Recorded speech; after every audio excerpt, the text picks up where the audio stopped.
It was my goal making this video just to have some, introduction to VIC-20s, maybe, the things that I know, and there's a lot of stuff I don't, and it wouldn't surprise me if I made mistakes. But these computers are out there, like C64s. They're fun to work on. I mean, sometimes, fixing it and restoring it, getting it working again, that's half the fun. And I sort of thought I'd put this out there with some resources in the comments. And, maybe people, if they're just getting into messing around with VIC-20s, they could, get something out of this video. All right, so this just showed up in the mail. And this is, as you might have guessed, there's supposed to be a Commodore VIC-20 inside here. So I figured I'd do, unboxing, and we can all enjoy the excitement, disappointment, etc. of an unboxing video. And it's good. We have some bubble wrap and some of these airbags. I'll just throw that over there.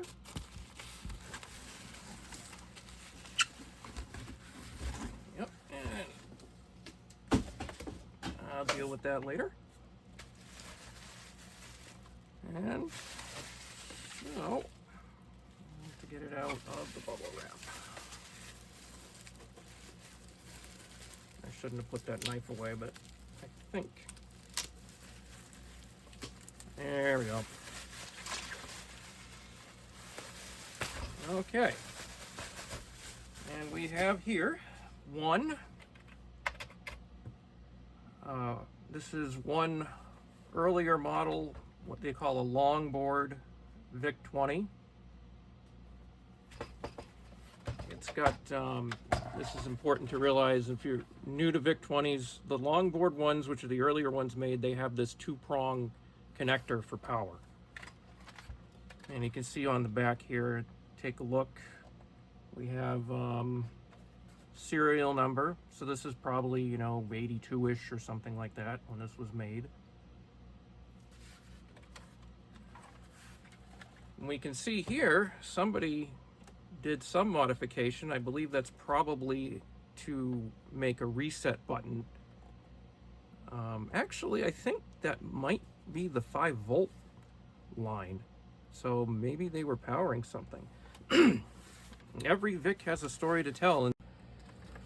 And here's the power supply. These earlier model longboard VIC-20s, they use this two-prong power supply.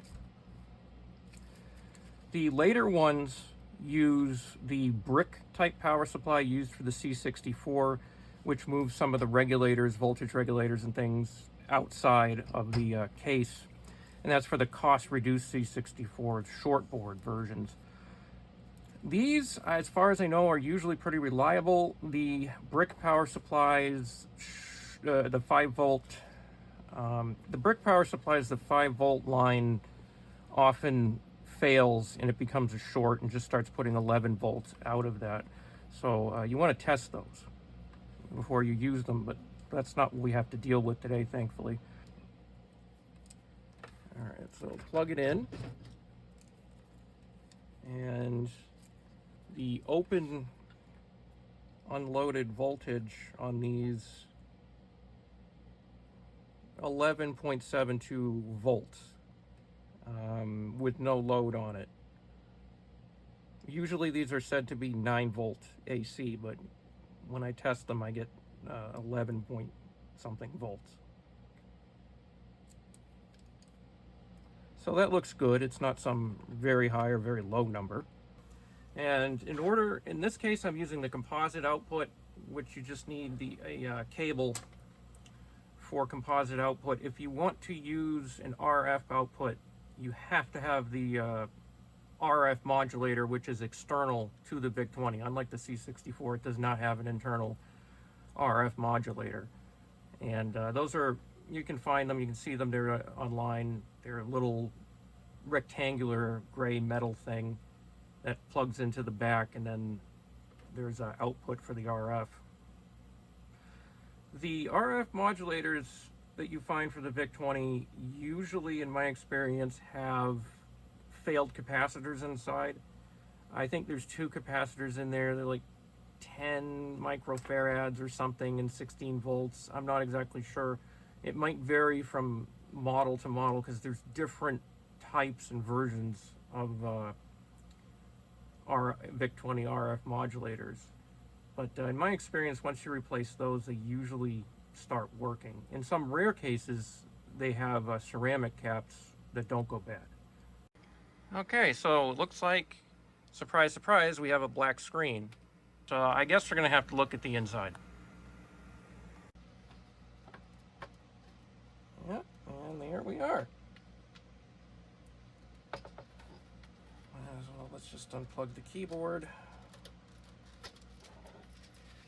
Now, with the VIC-20, the most important thing is the VIC chip, which is under this. It's the video chip and the sound, and it also does some clock generation. And I see this has already been pried up a little bit. Work it loose a little bit, maybe. Oh! All right. And there is the heart and soul of the VIC-20. These chips are a common point of failure, and you can find them on eBay. And I can talk.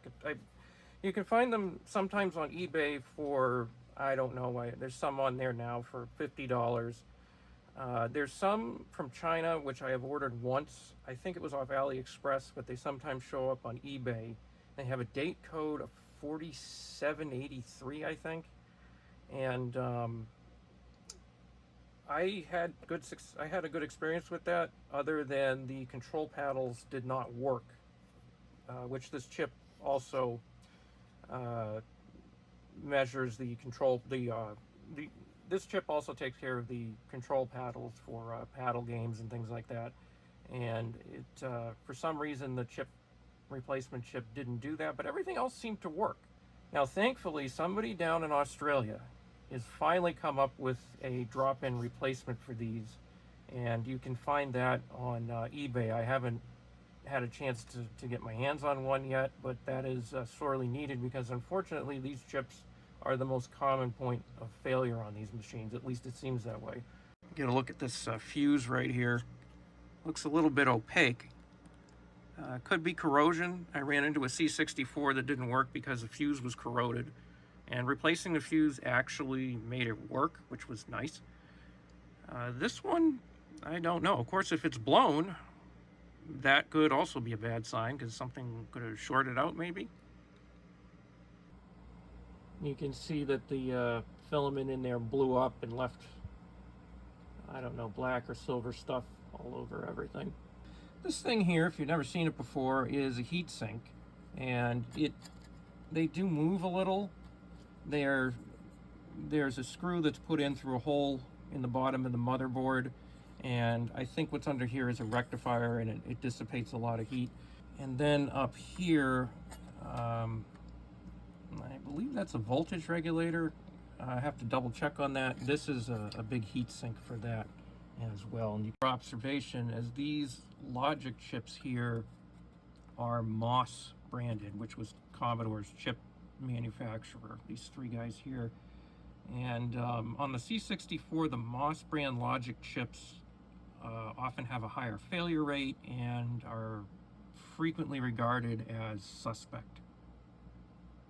It's also very important to check all of these cylindrical guys here that are electrolytic capacitors, including this big one, and over time they can leak. I've never found a leaking one in a VIC-20 yet.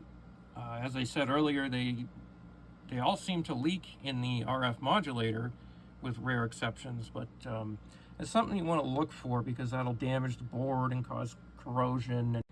And some more notes on what to expect with Commodore VIC-20s.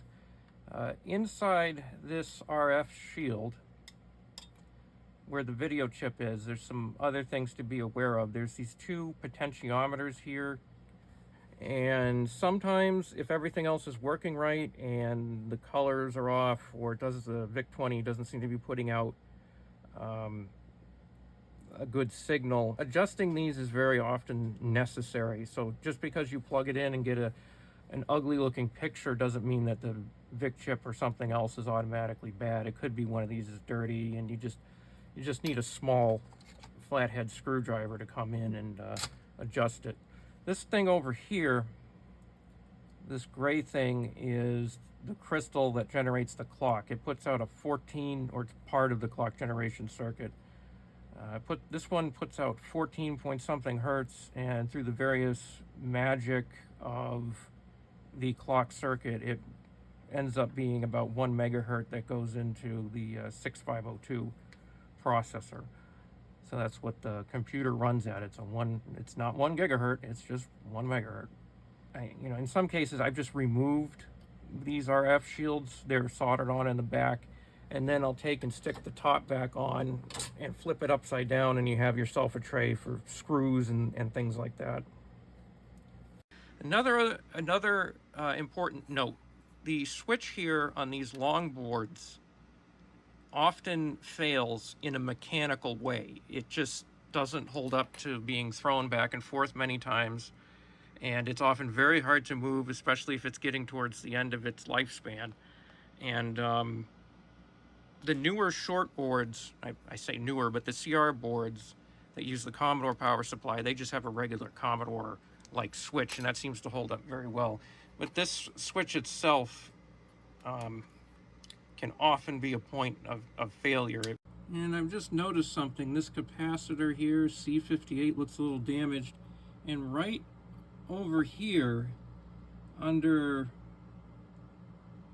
that inductor circular magnet, it looks like there's a black area, like it got charred or something. There was some arcing there possibly. So I don't know if this is a cause or the result of whatever blew the fuse. It's not generally good to have black charcoal marks inside a computer. Okay, so I took the board out of the case, and there's just screws around the perimeter that you have to undo, and it lifts out quite easily. And then to get this off on the side, this metal plate where the power switch and controller port are, there's just 2 screws you have to undo here, and then that comes off. And so I don't lose those, and I keep track of them because they are different. I put them back into the side plate. Here are the 2 components I desoldered. You can see that this capacitor here is blackened, and this inductor appears to have a piece missing from the bottom. The circular magnet appears broken. Alright guys, check this out. Slightly dim VIC-20 home screen, boot screen, 3,583 bytes free. What are we going to do with all that? So what I did is that choke in there, which is what that little magnet with the wiring is called. It was still good. The 2 different wires weren't shorted, so I cleaned it up, put it back in, and I found 2 capacitors that were 0.22 microfarads. I needed 0.47 to replace the completely destroyed capacitor, and putting those 2 in parallel got me at 0.457, so it's pretty close. All right, I got the keyboard hooked up. Looks like it's functioning. I have to do some other things to check the function keys, and we can cycle through using the control key, different colors. We got green, it's back to blue, 8 is yellow. There's a bit of a ghosting effect there, I think probably because this is an LCD screen. There's black, white obviously is invisible, red, cyan, and purple. And if there's something, I'm not the only person to mention this, but the purple is a little bit pinkish, and that's just a property of VIC-20s. I don't think it's nothing wrong. I'm not sure if there's ones that look a deeper purple like the emulators might display, But that's what all of the VIC-20s I have look like. It's not inconceivable someone had a cord with this at one end and this at the other end, but they didn't have this in between. And that means they would have been putting 120 volts AC into that thing, and when they did, it probably just caused a catastrophic failure. It actually melted, like I said, some of the metal on the copper wire of that inductor, and there's a little copper sphere down there. So I've done some cleaning here of the VIC-20 case. All I've really done is use just this product, Windex, which is just glass cleaner, ammonia-based glass cleaner, and gone over the case, used pieces of paper towel to clean it up. And now, an important word of caution. Whatever you do, do not use isopropyl alcohol anywhere near the keys. It will destroy them, and I learned this the hard way. All of these characters here that are printed on the front of each key, if you hit that with isopropyl alcohol, they'll just run like you hit it with paint stripper. And I did that to a VIC-20 keyboard because I had done the same thing for some Commodore 64 keyboards. And in this case, it did not work. It ended in disaster. And that keyboard is kind of a parts keyboard now, unfortunately. All right, so it seems to be working. And I guess now the remaining things that need to be done are to get a proper capacitor instead of this 2 capacitors jury-rigged to give me the right value. This probably should be replaced or in some way restored, because one of the legs, this toroidal inductor here, because one of the legs is really short and it's hard to solder. The fuse in here is 3 amps.